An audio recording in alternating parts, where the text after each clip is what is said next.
The Realme XT is launching in India today, and I know there's a lot of excitement surrounding this one. After all, it is technically the first phone in the world to sport a 64 megapixel camera, but there's a lot more to the Realme XT than just that. And in today's video, I'm gonna walk you through 6 of the most important things that you need to know about the Realme XT. Hey guys, Ash here from C4E Tech, and if you do end up liking what you see here, please do consider turning on notifications by hitting that bell icon.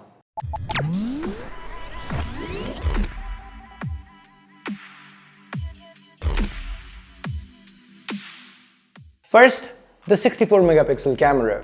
So let's start with the obvious one. The Realme XT has 4 cameras to the back, and the 64 megapixel sensor, it's the primary, it's a Samsung sensor, the GW1 to be precise, and it comes with a fast f1.8 lens. We took a number of shots and they turned out quite well. The first thing I noticed here is that some of the images, they were lacking when it comes to dynamic range. It could have been a little bit better. Now look at the evening sky here. The colors kind of seem to have blended into one.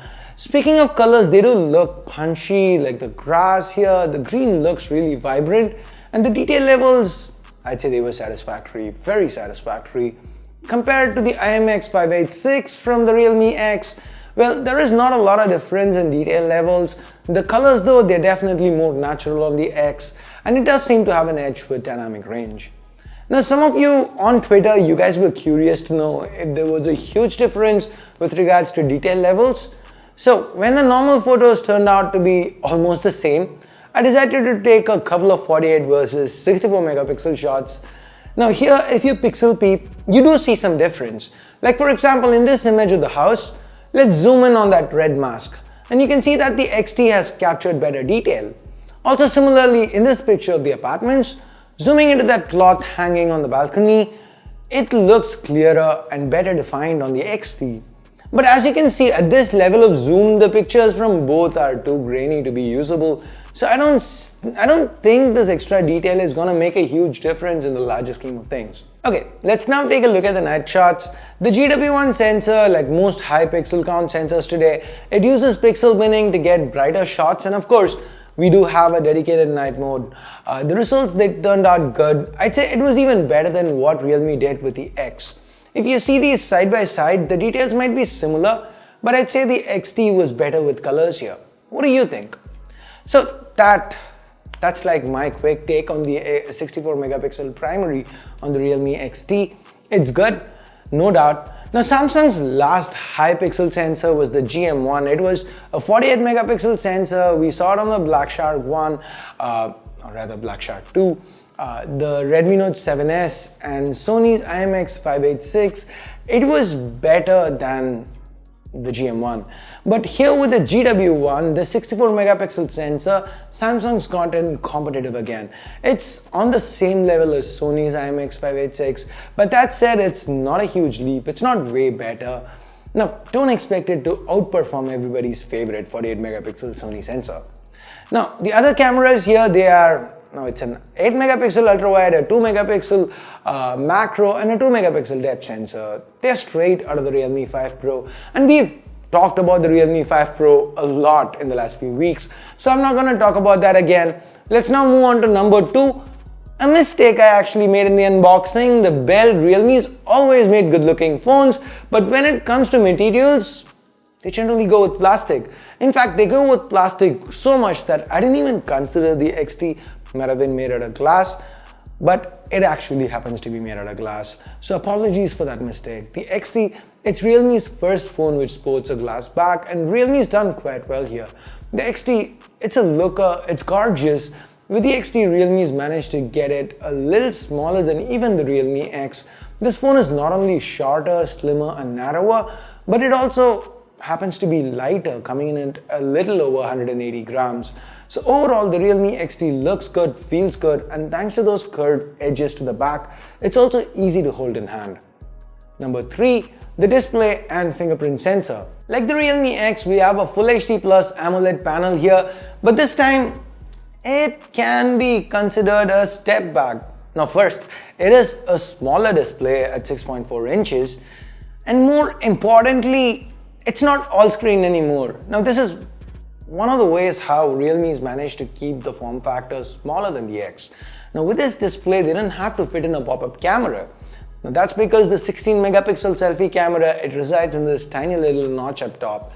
That said, the screen itself continues to be brilliant because it's Amoled, so quite bright and lively. The support for wideband L1, meaning HD streaming, is available. And the fingerprint sensor, it's still under the panel, so no change there. It remains as fast and snappy as it was with the Realme X.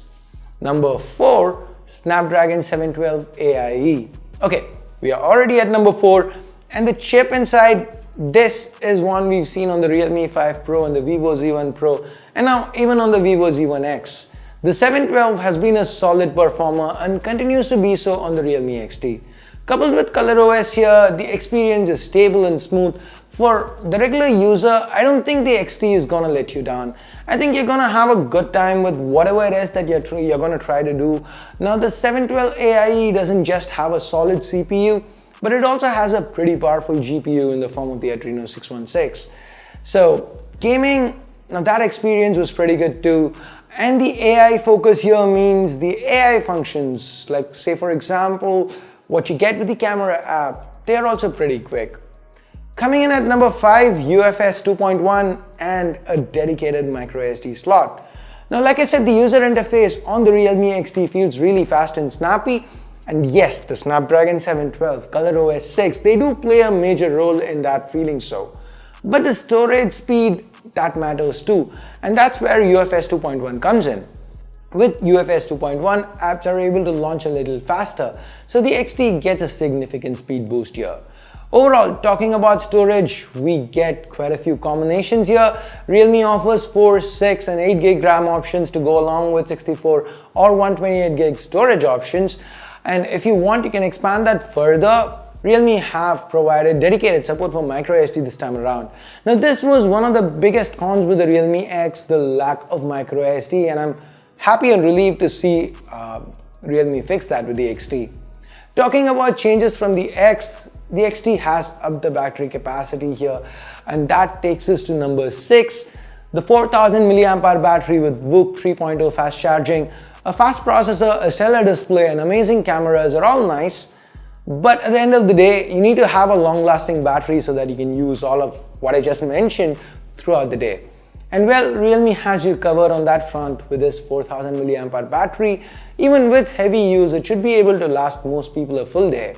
And if you ever do run out of juice, the included 20-watt VOOC 3.0 fast charger, that should help you get back up real quick.